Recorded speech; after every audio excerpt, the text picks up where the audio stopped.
जय सीताराम। मैं ममलेश कुमार अवस्थी, उपमन्यु गोत्र। आज मैं एक विशेष मुद्दा यूजीसी, जिसके बारे में शायद आज की समय किसी को न पता हो, सभी लोग जान रहे हैं, तो मैं आज एक संकल्प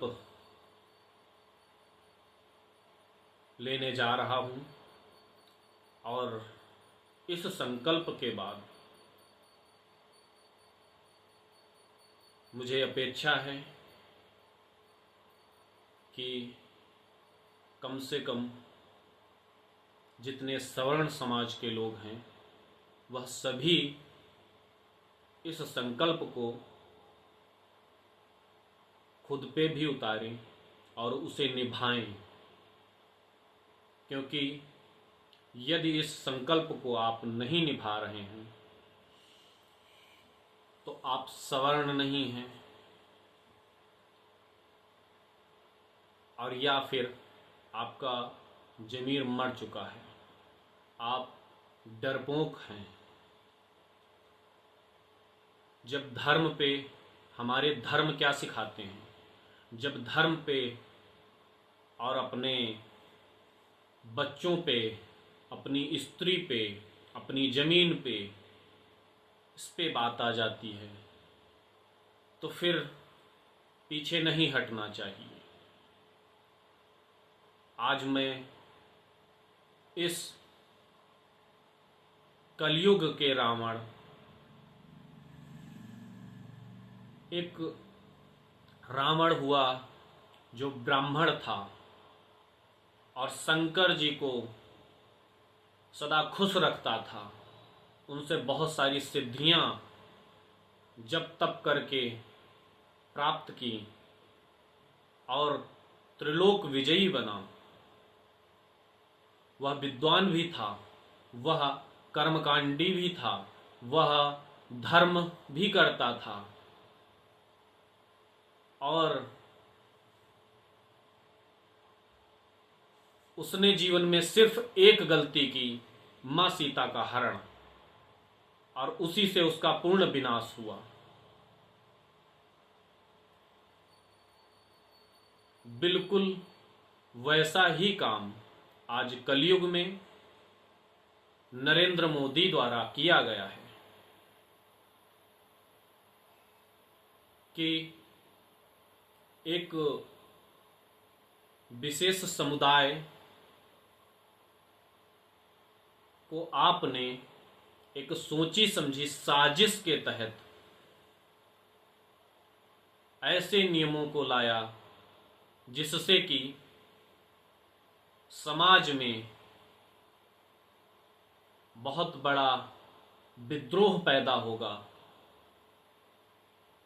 और ये खुद को धार्मिक और बहुत बहुत चीज़ें बताते रहते हैं, लेकिन ये सब झूठ है, क्योंकि आपने यूजीसी लाया तो उसमें सवर्ण समाज को आपने यह तक मौका नहीं दिया कि वह अपनी बात को रखकर यदि वह सही है तो बच सके, और यदि वह कभी बच भी जाएगा तो उस बच्चे का भविष्य खराब हो जाएगा, वह फिर न पढ़ पाएगा न नौकरी कर पाएगा। तो इस सवर्ण समाज को बर्बाद करने के लिए यह यूजीसी कानून बनाया गया है, और संकल्प मेरा यह है, यदि यह यूजीसी कानून वापस नहीं लिया गया तो मैं ममलेश कुमार अवस्थी आज यह संकल्प लेता हूं कि जब तक नरेंद्र मोदी और अमित शाह बीजेपी में या राजनीति से संन्यास नहीं ले लेंगे, तब तक मेरी वोट इनके पक्ष में नहीं रहेगी, सदैव विपक्ष में रहेगी। और मुझे इसी चीज की आस है कि पूरे समर समाज में इसी प्रकार से सभी लोग एक संकल्प लें और इस रावण को यह दिखा दें कि अत्याचार का परिणाम क्या होता है। तानाशाही तो रावण की नहीं चली, तो इनकी क्या चलेगी। अभी तो ये बहुत छोटे हैं, बहुत कमजोर हैं। और एक संकल्प, यदि यह कानून वापस नहीं लिया तो हर वर्ष रावण दहन के दिन मोदी दहन भी हुआ करेगा। इसमें अगर आप सामूहिक रूप से करेंगे तो आपका वह कार्य सफल नहीं होगा, लेकिन हर गांव में, हर शहर में, जगह जगह छोटे छोटे रावण फूंके जाएं और उन्हीं के साथ नरेंद्र मोदी भी फूंके जाएं, तो इनके जीते जी और मरने के बाद तक हमेशा यह नाम में ये पैदा करके जाएंगे कि नरेंद्र मोदी इसी रूप में याद किए जाएंगे कि रावण के समकक्ष थे।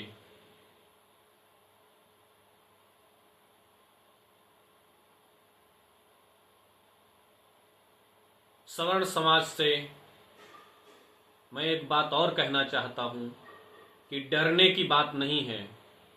अगर यह वापस ले लेते हैं तो यह इनकी बुद्धिमानी होगी, और यदि रावण की तरह हठ करते रहे कि अब पैर नहीं पीछे हटाएंगे, वैसे इसमें कोई निर्णय किसी से भी गलत हो सकते हैं, और अगर पैर नहीं पीछे हटाए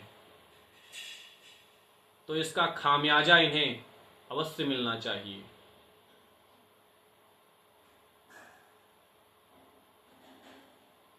और डरने की कोई बात नहीं है, जब भगवान ने सबसे कठिन चीज मुक्ति है, मुक्ति के 4 मार्ग भगवान ने बताए हैं,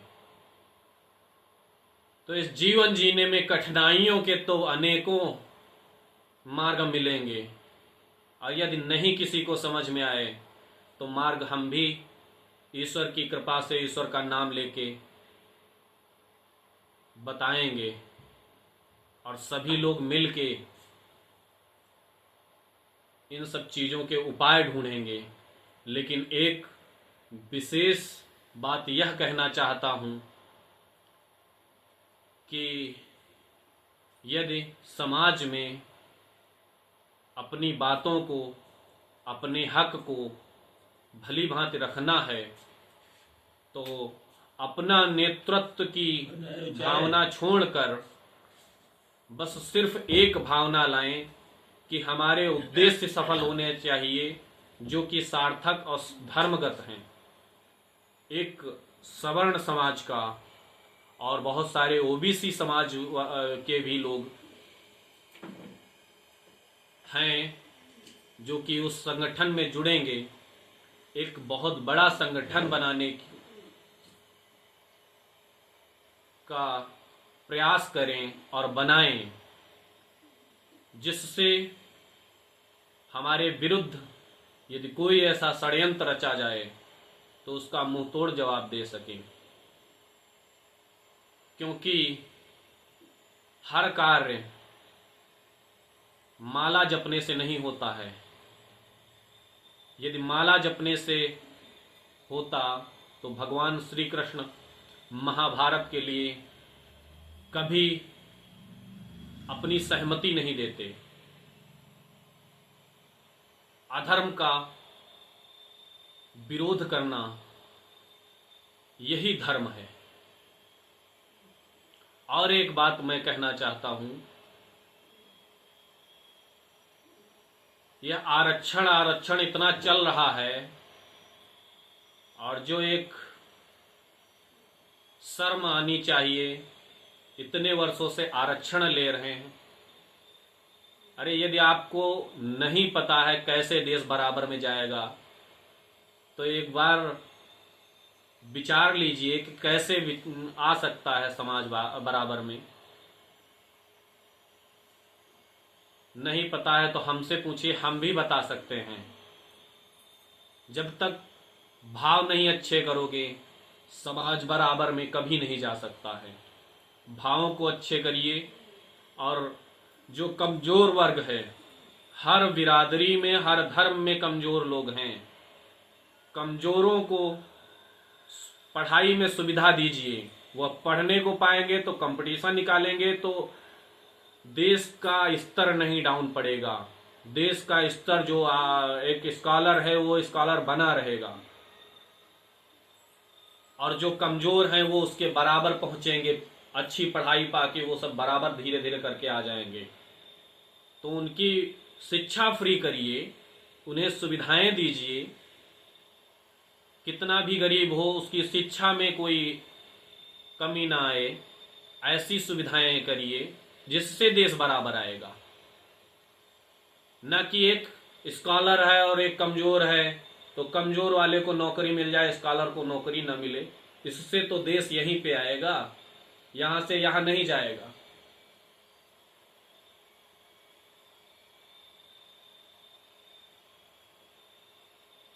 जब मूर्खों के हाथ में राज्य होते हैं तो इसी प्रकार हाहाकार होता है।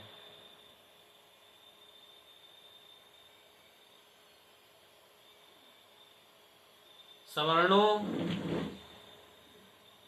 मजबूत रहो, और यदि यह कानून वापस करते हैं तो यह इनका बड़प्पन होगा, और नहीं करते हैं तो मुंह तोड़ जवाब दीजिए।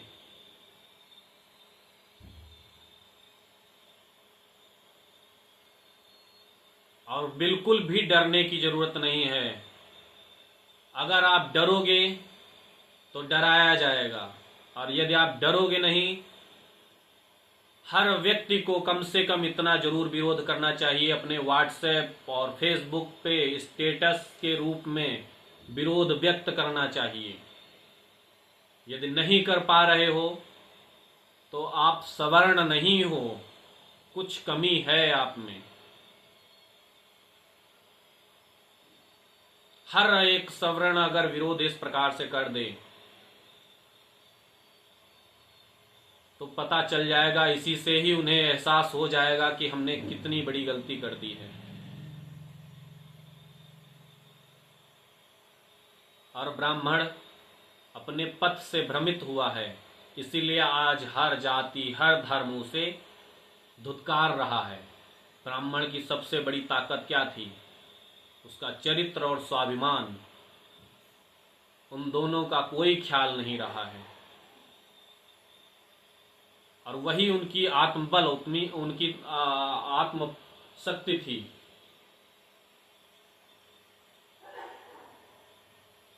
ब्राह्मण समाज को यदि फिर से अपने आत्मबल को वापस लाना है तो सबसे पहले अपने बच्चों को ये संस्कार देने पड़ेंगे कि उन्हें चरित्र और स्वाभिमान से कभी नहीं समझौता करना चाहिए, कुछ भी त्यागना पड़ जाए।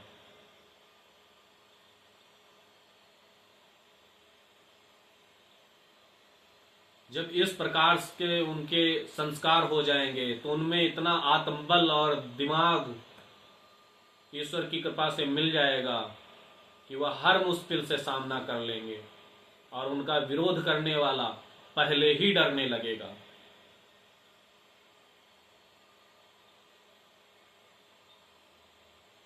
अपने मार्ग से भ्रमित हुए हो, इसीलिए आपके प्रति इतने षड्यंत्र रचे जा रहे हैं। अपने मार्ग को अपनाओ और एक और मैं ऐलान कर रहा हूं कि हमारे योगा और ध्यान केंद्र में आज तक जो भी आया है उसे 1 से 2 ही दिन में मानसिक आराम मिली है।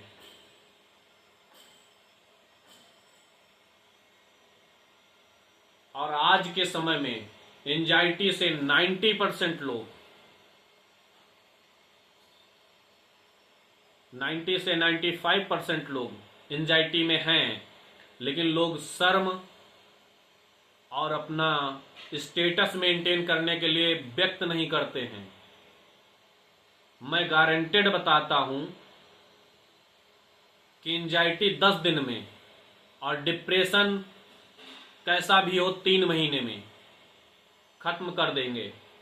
हमारे वहां ममलेश्वर योग एवं ध्यान केंद्र में नींद जिनको नहीं आती है, आराम सिर्फ 1 दिन में और विशेष आराम जैसी उसकी समस्या है उतने ही दिन में।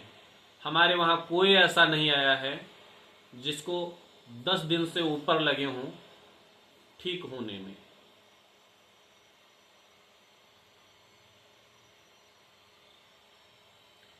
सवर्ण समाज के लिए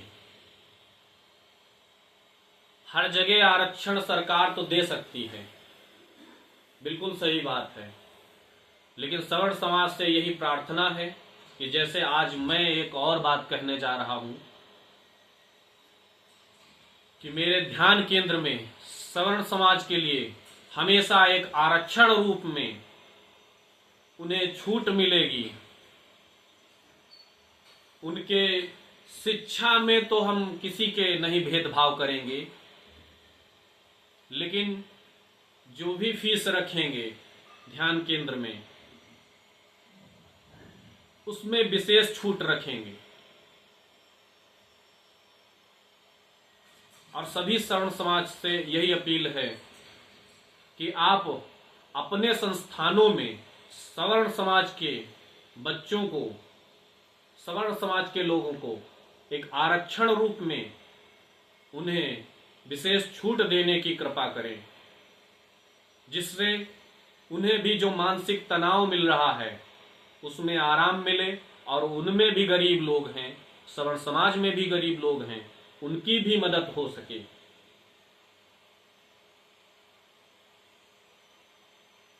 कोई डरने की बात नहीं है, हर चीज का जवाब है और जवाब दिया जाएगा। बस जैसा ये अगर कदम पीछे बढ़ाते हैं तो यह इनका बड़प्पन होगा, और नहीं बढ़ाते हैं तो जवाब दिया जाएगा। सभी को जय सीताराम। मुझे उम्मीद है हर कोई इस बात पर अमल करेगा और हर कोई अपने बच्चों के भविष्य को बचाने की पूरा जोर लगाएगा। जय सीताराम, जय हनुमान।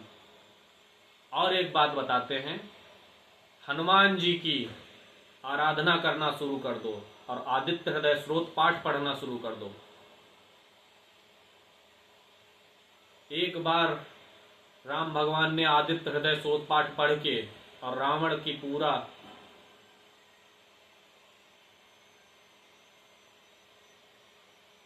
पूर्ण रूपेण विनाश कर दिया। आप सभी लोग ईश्वर की मदद से इस महाभारत को जीतिए और क्रूर व्यक्तियों के षड्यंत्रों को तोड़िए। जय सीताराम, जय सीताराम।